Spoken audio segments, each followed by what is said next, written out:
Well, flying is never easy, even for the most experienced of travelers. But flying Delta One makes long distance travel as comfortable as possible. Today, we're going to talk about what it's like to fly Delta One, but also how do you pay for the ticket price? I've got some ideas for you. Welcome, everyone. I'm Sharri, your host for the Extraordinary Women Show. This is the place where we talk about designing a fantastic next chapter. And, in that process, we talk about the challenges that show up whenever we change a chapter, turn the page, so to speak, in a chapter of our life. But we also talk about the joys and the inspirations that we experience at this stage of our life. And I have found learned from most of you that travel is at the top of your list. So today we're going to talk about travel in a very specific area, and that is how to fly Delta One. What is it like, first of all, to fly Delta One, and then how to do it. How to do it so that, you don't have to mortgage your house to buy the ticket. So, anyways, I fly most of the time from Boston to London or Boston to Paris. Those are my typical cities, and often I have found that you need to kind of scope out pricing, because pricing can change based on the kind of plane it is. So some Delta One seats have like a door that actually closes so that it's like your own little compartment. Those are the planes, those are newer planes. They typically, in my experience, fly out of Charles de Gaulle and Paris. And part of the reason is there may not be as much competition to fly to Paris from Boston. And so consequently, that's the seats. They're very expensive. They run somewhere in the neighborhood of 7,000, 7,200, that sort of thing. The little compartments are fun and nice, but truly you, in a way, feel sort of like you're what it must feel like for a child to be in a playpen. That's the emotion I have. And I don't like the prices. And so consequently, I often, when I'm in Paris, I take the Eurostar to London and I fly out of London. And the flight is so much cheaper. And part of it is it's an older plane. And so typically they don't have the doors, the playpen doors. They have little armrests, and those are just fine. To save thousands of dollars, those are just fine in my book. So let's talk about the actual flight experience. Delta One, as you all know, when you hear the announcements, you typically are one of the first ones to get on the airplane. So what's nice about that is you do not have to worry about the overhead bin space. It's there, it's yours, it's dedicated, it's wonderful. And also, once you get to your seat and you get settled, a flight attendant, this is so cool, a flight attendant comes and asks you whether or not you would like a glass of champagne or a glass of orange juice. And, truly your whole trip experience has begun. That's the way I describe it. At your seat, you will also see there's a big, it looks like a big zipped pillowcase, and inside that is a rather comfortable pillow. Believe it or not, I'm a bit of a pillow nerd, so when I say it's pretty good pillow, I mean that. And a very nice warm blanket is inside of that. You will also get headphones that are specifically for you, true noise canceling headphones, which are fantastic. The other ones pop out of my ears. And you also get always a little bag, zip bag. They have now gone back to these, which is great. And you can see what's inside is typically eye mask, some earplugs, and then some moisture lotion in here, as well as some lip balm. You'll see a toothbrush, some socks if you so wish. I tend to only use the eye mask, and then I save these. And my granddaughters, my little granddaughters, absolutely love these. They think these are the coolest thing in the world. So anyways, that is always at your seat and waiting for you. Yeah, so, oh, and you also end up with some slippers that are usually at your particular seat, and which is great. I never use them because I keep my shoes on a flight, regardless, but they're there if, in fact, you want to get comfortable. In terms of your seat choice, if you fly solo, I highly recommend you go to the outside seats. So it's seat A, or it is B and C are in the middle, and then D is the other outside. And I say that because those center seats, even though the seats are wide and you potentially have a little bit of a divider, you can hear the person next to you. And so if you fly solo, that's not always so comfortable, and therefore I recommend the exterior seats. Seat A is the first one typically off the airplane. It's an easier row to get out of versus, or easier, I guess you'd call it column to get out of, versus D that's got to come all the way around the exterior and then through the flight attendant area in order to get to the exit. So I always go A, that's me. I don't know why I'm so anxious to get off the airplane, but I am. In terms of your sleep, and that is truly why you are going to choose Delta One. The seats actually go flat, and the seats are large enough that you can sleep on your side if that's your jam, or move around. However, you know, I'm one of those people that starts on my back, ends up on one side, then on the other side. And if I can flip, truly anyone can flip. So it's comfortable. Is it as comfortable as home? Absolutely not. But it is a far cry from trying to fall asleep in an upright or semi-upright position with some stranger's head laying on your shoulder. Flying solo is a whole different deal because no matter where you go, you could potentially, on the airplane, you could potentially have someone pretty close to you. And I'm amazed at how many people can fall asleep like, lightning, quick. And they're always leaning on me. Before I finally figured out this particular hack, if you want to call it that.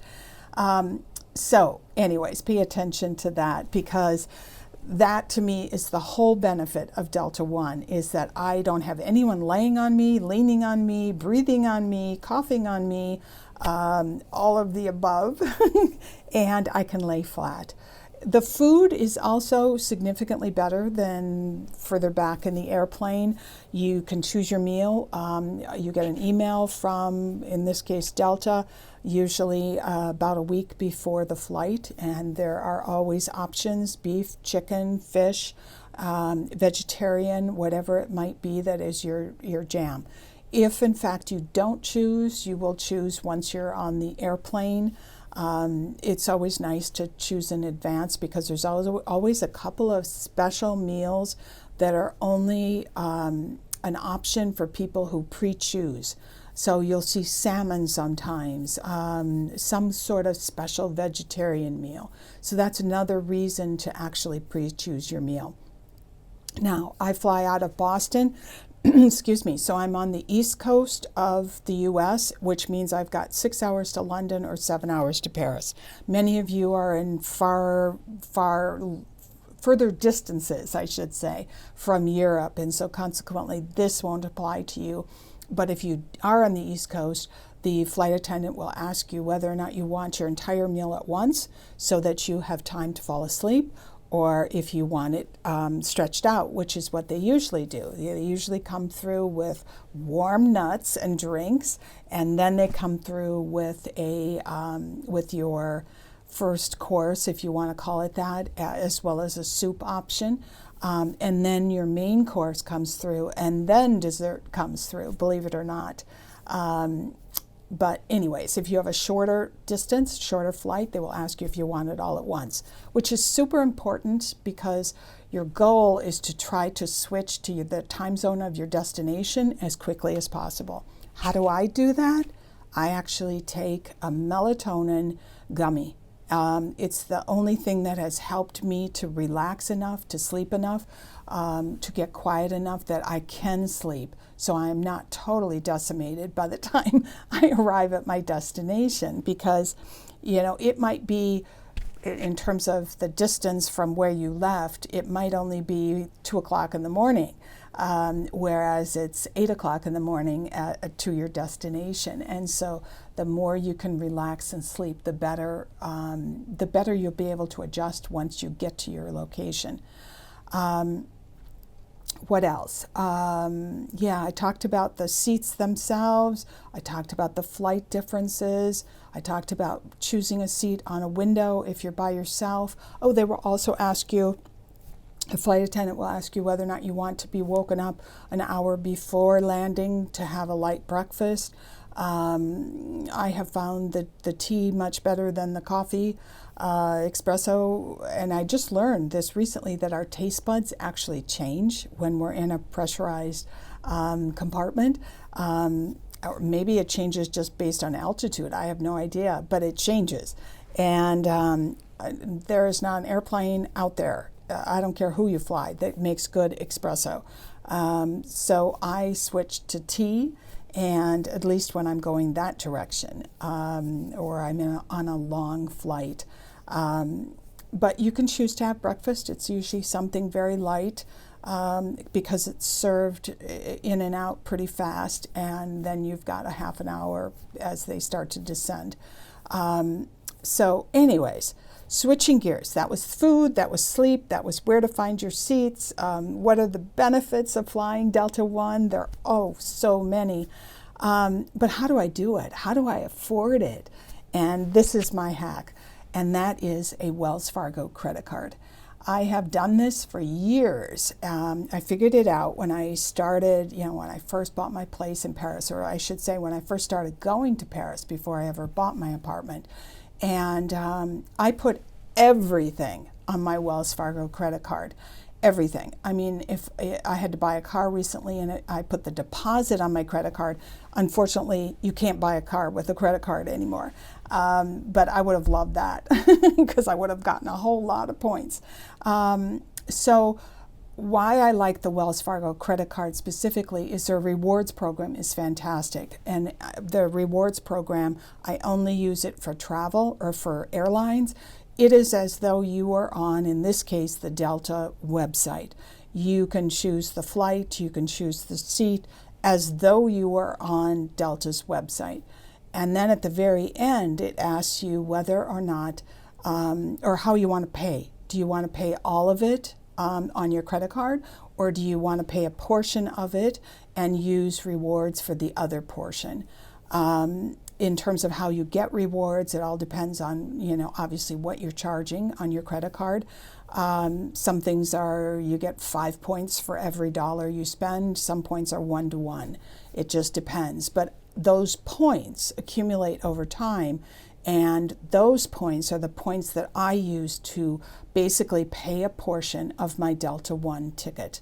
So in essence, I pay the dollar amount of a comfort seat, and then I use points, rewards points, not Deltas, but the actual Wells Fargo rewards points for the difference in order to get myself a Delta One seat. I have found the Wells Fargo rewards travel program the best out there. I also have used American Express. I think there's no comparison. What I like about it, excuse me, is that you can change. You can change your flight, you can change your seat, you can change, just about anything as though you had bought that ticket on Delta's website. And so many rewards programs are not like that. And even I have found when I used American Express, there were only certain flights. And even though I chose a nonstop, they actually moved me to a one stop in a particular, in this case, I was flying to Minneapolis, and they moved me to have a stop in Detroit. So the rewards programs of each credit card are really quite different. So that is, in essence, how I can afford to fly Delta One to Europe without paying the Delta One fees. Now, I mentioned the difference between Paris and London, flying back to Boston as an example. The dollar amount of the ticket matters. So for instance, for me to fly from Paris back to Boston would cost me so many more rewards points because the actual ticket price I mentioned was well over $7,000. And whereas flying out of London is right around 4,000 roughly. So consequently, I use far fewer rewards points in order to fly Delta One out of London than I do flying Delta One out of Charles de Gaulle.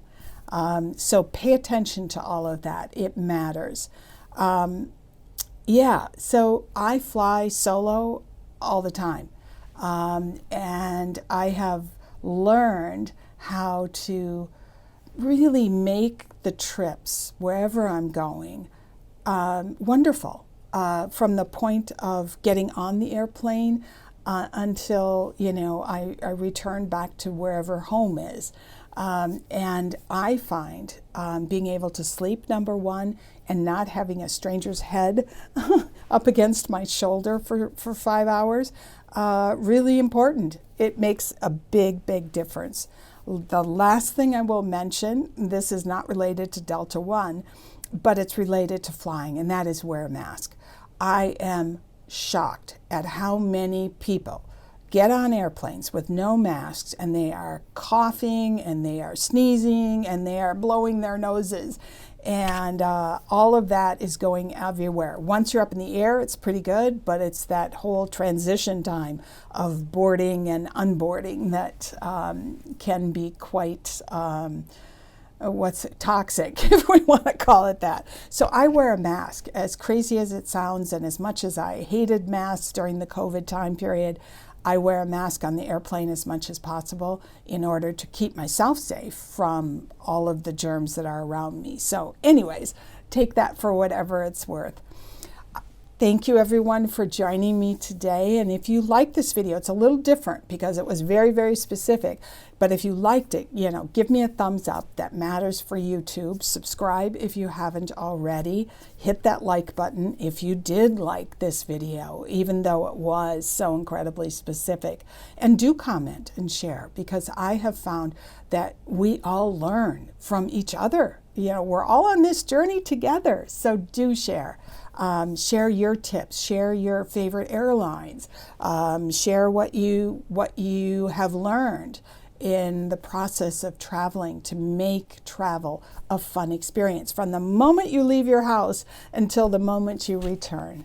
Happy travels, everyone. Take care. A biento.